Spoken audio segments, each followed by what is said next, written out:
පින්වතුනි මේ සතියේ දවසක සවස මේ රුවන්වැලි මහාසය ළඟ ඇති මල්ලාසන මේ මල්ලාසන මත තබා ඇති විචිත්‍රවත් මල්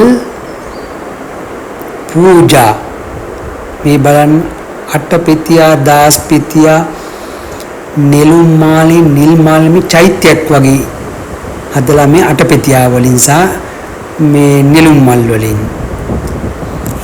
මේ සතියේ දවසක සවස සාමාන්‍ය සෙනගක් ඇඳී සිටිනවා මේ සතියන්තයේ මීට වඩා වැඩි.